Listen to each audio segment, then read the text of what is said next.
Hey guys, what's up? It's a Culture Detective here, investigating your favorite albums, and for the second review of the day, I'm going to be doing an album review on the latest Nas album, King's Disease 2. Nas is a legendary East Coast rapper, and he is back with King's Disease shortly after last year's King's Disease 1, which is an album that I think is quite nice, even though it has its flaws, but at that point, when I was gonna review the album, I was just in such an emotionally bad place, I decided not to review the album. And even after I was out of the emotionally bad period of time, every time I want to review this album, I feel dull. So I ended up not really reviewing King's Disease 1, but I'm gonna just let you know that it's a pretty damn good album. And one must not talk about Nas without talking about his absolutely amazing classic debut album, Illmatic, which is a classic rap album. You're not a rap fan if you don't know Illmatic, and personally, I think Illmatic is fantastic. I think it's great, and I think it is definitely an album that Nas will never top. And actually, before King's Disease 1, in the 5 album Kanye run, one of the albums was actually Nas, where Kanye West basically produced an album for Nas, which is about 23 minutes long. And the album is alright, even though there are a lot of interesting beats and interesting lyrical topics, it still fails to impress me or anything.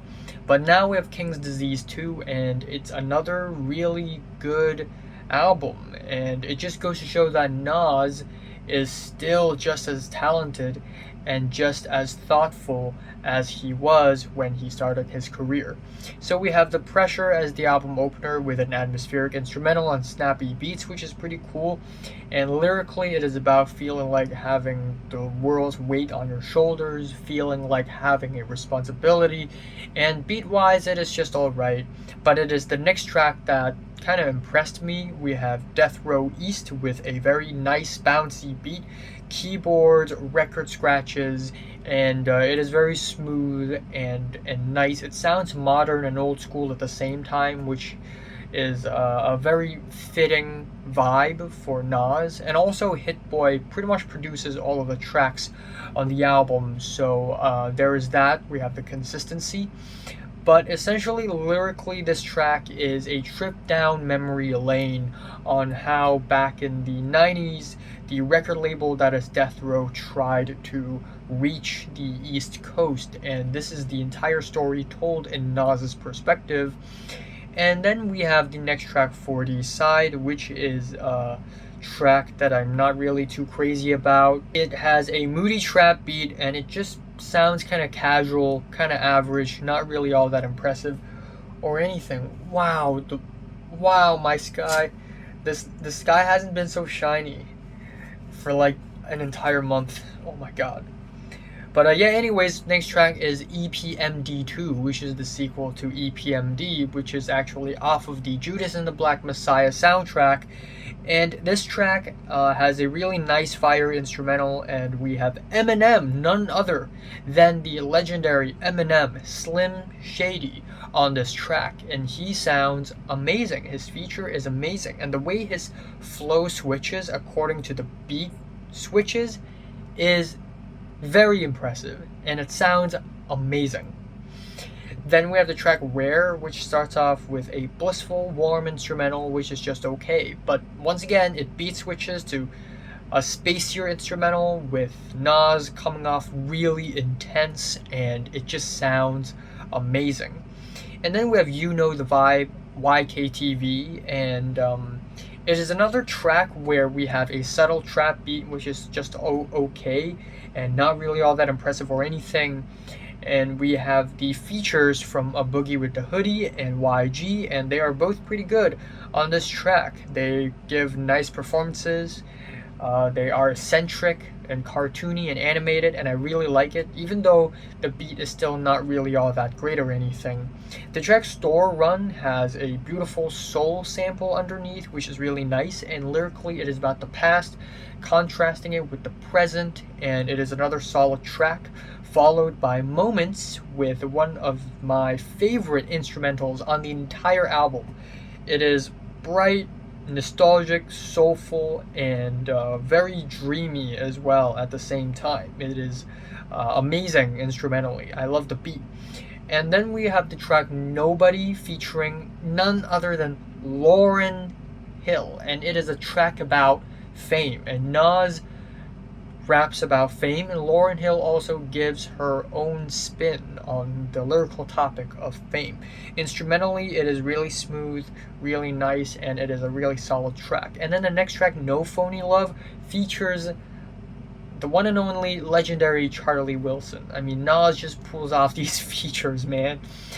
But lyrically, it is about lust, love, infatuation, insecurities, and Charlie Wilson provides some really nice, smooth vocals, and there are these really sweet R&B loops in the back, which is really cool.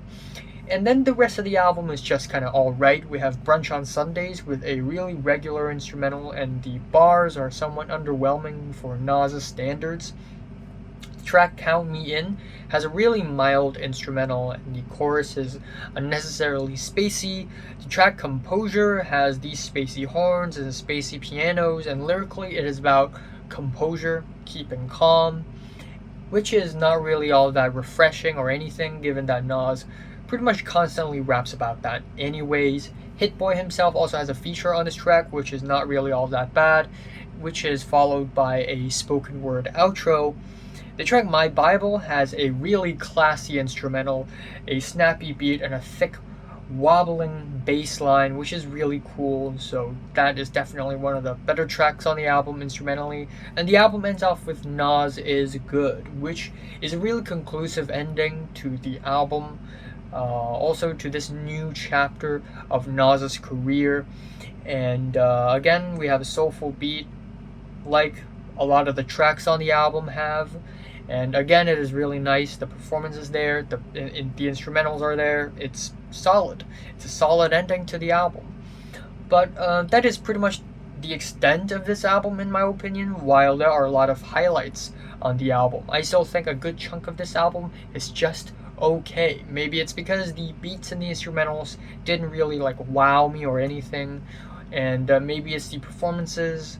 But honestly, I think the performances are totally fine. And I think Nas's more intense and focused delivery on this album is definitely way better than some of his past work in the 2000s. So yeah, my favorite song here is Death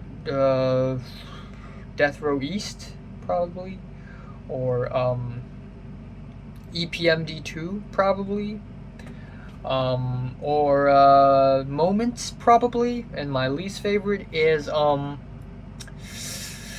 40 Side. I'm giving Nas's King's Disease 2 a strong 7 out of 10. So, have you listened to the latest Nas album? From 1 to 10, how much did you rate it? Like it, and subscribe if you want more, and thanks for watching. I will be reviewing Liars, I will be reviewing Lord and Death Heaven, and if Kanye drops Donda, I will be reviewing that. If Drake drops Certified Lover Boy, I will be dropping that. I will be reviewing that, and